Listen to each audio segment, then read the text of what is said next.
warahmatullahi wabarakatuh. Kembali lagi di podcast Pesona Pengadilan Agama Purwodadi. Bersama saya Randy Mandala Dwi Putra sebagai host. Pada kesempatan kali ini kita telah kedatangan seorang narasumber yang luar biasa, yaitu Mas Helmi Hidayat. Mas Helmi Hidayat ini merupakan calon hakim pengadilan agama yang saat ini sedang magang di Pengadilan Agama Purwodadi. Bagaimana kabarnya Mas Helmi? Baik, sehat Mas Randy. Mas Randy sendiri bagaimana? Alhamdulillah, saya juga dalam keadaan sehat. Alhamdulillah. Jadi pada kesempatan kali ini kita mau ngobrol-ngobrol tentang apa nih Mas Helmi? Jadi kita mau membahas mengenai bagaimana cara beracara mudah dan murah menggunakan e-court, Mas Randy. Oh, berarti ada cara beracara yang mudah dan murah. Iya, tentu. Di Pengadilan Agama Purwodadi. Tentu. Itu Mas Helmi ya. Nah, sebelum kita membahas terkait aplikasi e-court, mungkin di luar sana kan masyarakat tuh banyak yang belum mengetahui dan belum mengenal apa itu aplikasi e-court. Bisa dijelaskan sedikit Mas Helmi? Gini nih Mas Randy dan juga teman-teman semua. Jadi aplikasi e-court itu adalah inovasi dari Mahkamah Agung, di mana kita kilas balik pada masa COVID-19 kemarin, kita itu dituntut untuk social distancing. Betul. Jadi seluruh sektor itu kita dituntut agar tidak terlalu sering bertatap muka. Nah, jadi dari situ hadirlah sebuah inovasi dari Mahkamah Agung ini, yaitu e-court sebagai platform untuk melaksanakan bersidang secara elektronik atau bersidang secara online misalnya. Online. Seperti itu. Nah, untuk bersidang secara online ini bedanya apa dengan bersidang secara manual? Apakah ada tahapan persidangan yang berbeda dengan persidangan secara manual? Baik, kita lihat pada Perma 7 tahun 2022, di mana untuk tahapan beracara secara elektronik ini Mas Randy, untuk mendaftarkan perkara, kalau manual kan kita datang ke PTSP, kita mendaftarkan perkara. Untuk e-court ini kita untuk secara online ini kita cukup mendaftarkan perkara melalui e-court. Setelah perkara kita daftarkan, panjar perkara kita bayarkan, itu semuanya melalui online. Nah, pada tahap persidangan nanti untuk agenda jawaban, jawab jinawab, dan proses persidangan itu kita melaksanakannya secara online dengan cara upload di platform e-court tersebut. Di aplikasi e-court. Di aplikasi e-court tersebut kita cukup upload. Nah, begitu juga pada pemeriksaan saksi. Pemeriksaan saksi saat ini masih ada dua cara. Bisa tetap datang ke pengadilan untuk melaksanakan sidang secara biasa atau menggunakan sidang secara telekonferensi, secara online juga jadinya. Nah, pada tahap kesimpulan kita upload lagi kan untuk file-filenya. Dan terakhir untuk putusan. Putusan itu hakim hanya mengupload di sana saja. Nah, berdasarkan Perma 7 2022 tadi, penguploadan putusan di platform e-court tersebut itu sudah disetarakan dengan diucapkan di depan persidangan, Mas Randy. Jadi berperkara melalui aplikasi e-court ini sangat cepat, mudah dan murah. Mas Randy. Nah, lalu bagaimana prosesnya jika masyarakat tuh ingin berperkara melalui aplikasi e-court itu, Mas Helmi? Untuk jika masyarakat ingin berperkara secara e-court, nah dia hal utama yang harus dia dapatkan adalah akun e-court tersebut. Dia harus membuat akun e-court terlebih dahulu. Nah, akun e-court ini dapat dibuat dengan dua cara. Bisa melalui online, bisa melalui datang langsung ke pengadilan misalnya. Bisa melalui online, menghubungi call center Pengadilan Agama Purwodadi. Betul. Atau melalui PTSP Pengadilan Agama Purwodadi. Seperti itu Mas Helmi ya. Bisa. Nah, yang secara online ini cukup menarik karena pada zaman yang sudah sangat modern seperti sekarang ini apa-apa itu serba online gitu. Masyarakat juga inginnya serba online, tidak perlu datang ke pengadilan gitu. Capek-capek, panas-panas, motoran kan ya Mas Helmi ya. Jadi masyarakat panas tuh, ini ya. Betul. Apalagi Purwodadi ini kan panas ya. Panas betul. Iya. Nah, masyarakat tuh ingin melakukan pendaftarannya secara online itu seperti apa prosesnya? Nah, gini. Jadi untuk mendaftarkan secara online, yang pertama bisa melihat di website PA Purwodadi dengan memilih menu pendaftaran perkara melalui e-court, atau yang lebih mudah lagi dengan menghubungi call center yang mungkin nanti bisa dilampirkan di podcast ini. Lampirkan di sini nanti ya. Baik. Sobat Pesona bisa dilihat. Baik, jadi bisa hubungi nomor tersebut. Nah, nanti akan dibalas oleh petugas. Nah, ketika kita menghubungi, petugas akan mengirimkan sebuah belangko yang perlu diisi oleh pihak, di Para mana pihak. belangko itu banyak isinya ya, mulai dari email dan segala macamnya. Setelah itu selesai diisi, dikirim kembali ke petugas beserta fotokopi KTP sebagai identitas.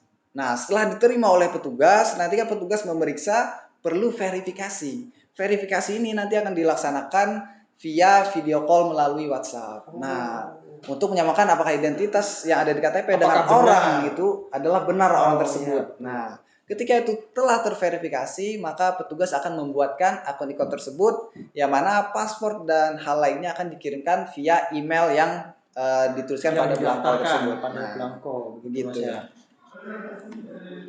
Nah, itu kan baru proses pendaftaran akunnya saja, begitu Mas Helmi ya. Nah, lalu bagaimana masyarakat atau pengguna e-card tadi mendaftarkan perkaranya melalui aplikasi e-card itu? Nah, jadi kan dia udah dapat akun e-card. Ya, betul. Nah, akun e-card yang dia dapat, dia harus login dulu ke e-card Mahkamah Agung.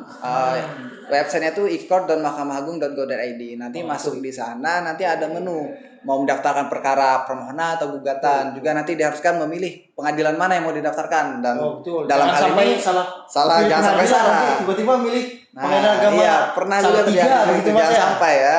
Nah, jadi ini tentu khususnya adalah pengadilan agama Purwodadi. Pilih pengadilan agama Purwodadi, nanti di situ sudah dengan mudah dijelaskan per tahapannya di aplikasi tersebut. Nanti ada disuruh ngisi data-data, kemudian disuruh mengupload bukti permulaan berupa bisa KTP, bisa kartu keluarga, atau mungkin buku nikah ya, buku nikah. Ya. Nah, KTP dan buku nikah. Untuk perkara perceraian seperti itu. Kalau untuk permohonan nanti menyesuaikan. Nah, setelah kita mengisi-ngisi data tersebut, nanti pada akhirnya akan pada tahapan terakhir adalah membayar biaya panjar. Nah, jadi kita harus membayar biaya panjar tersebut. Setelah kita melakukan pembayaran, nanti kita mengirimkan lagi bukti pembayaran tersebut ke petugas. Nah, bukti pembayaran itu menjadi bahan verifikasi dari petugas. Ketika telah terverifikasi, maka perkara tersebut akan otomatis terdaftarkan pada register perkara di Pengadilan Agama Purwodadi. Sangat mudah berarti Mas Helmi untuk mendaftarkan perkara di Pengadilan Agama Purwodadi itu sebenarnya. Nah, lalu bagaimana jika masyarakat ingin datang langsung ke Pengadilan Agama Purwodadi? Apakah bisa atau hanya bisa melalui online saja? Tentu tidak.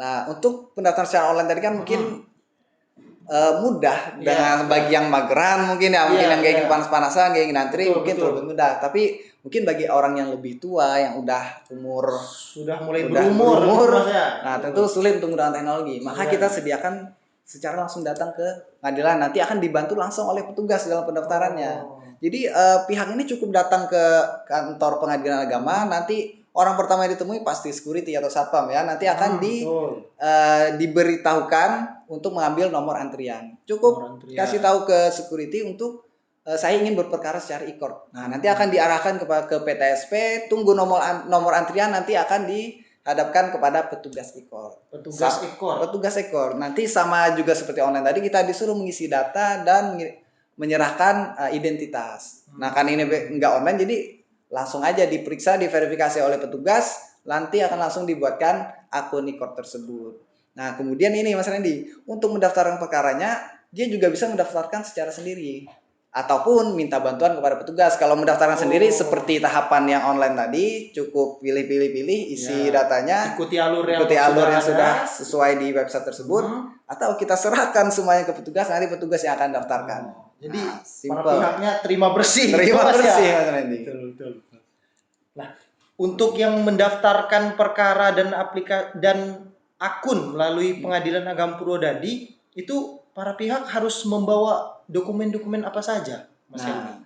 Jadi untuk dokumen yang perlu disiapkan adalah bukti permulaan sama surat gugatannya tentunya. Nah, surat gugatan bisa dapat dibuat sendiri, bisa di pengacara, bisa juga meminta bantuan di Posbakum. Nah, untuk surat gugatan. Kemudian juga ada bukti permulaan berupa fotokopi KTP sama buku nikah, itu biasanya ya, itu menyesuaikan. Nah, kemudian tapi yang harus dimiliki adalah yang pertama alamat email. Harus ada punya alamat email, karena untuk mendaftarkan akun tersebut harus menggunakan email para pihak. panggilan persidangan akan masuk ke email tersebut. Juga kode-kode yang diperlukan juga akan masuk ke email tersebut. Semuanya Ya, melalui email yang email didaftarkan itu. di aplikasi e-court Iya, tersebut. betul. Ya. Nah, kemudian yang gak kalah penting adalah nomor rekening. Nomor rekening ini diwajibkan namanya sama dengan nama pihak yang mendaftar. Karena ini diperlukan untuk pembayaran biaya panjar, juga untuk pengembalian sisa panjar jika selesai persidangan masih ada uang panjar yang tersisa. Oh, berarti kalau masih ada sisa uang setelah persidangan itu dikembalikan? Iya, tentu dikembalikan. Karena uang panjar ini kan istilahnya nggak semuanya dipakai, itu hanya untuk perkiraan. Apalagi dengan e-court ini kan yang murah, biasanya panggilan itu kalau yang manual bisa sampai 500.000 ke atas. Betul. Kalau ikut paling cuma 50.000 itu udah maksimal, bisa 40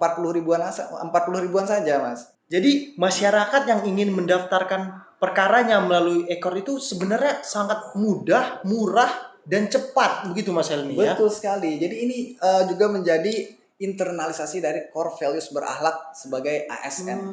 Pengadilan Agama Purwodadi ditempati oleh banyak ASN, di mana yang pertama dari core values berakhlak ada berorientasi pelayanan. Jadi di mana PA Purwodadi akan mengutamakan pelayanan prima, pelayanan yang sangat baik kepada masyarakat yang datang di sini. Jadi mau disediakan segala macam hal, mau mulai dari pendaftaran secara online ataupun langsung datang, akan langsung dibantu oleh para petugas yang ada.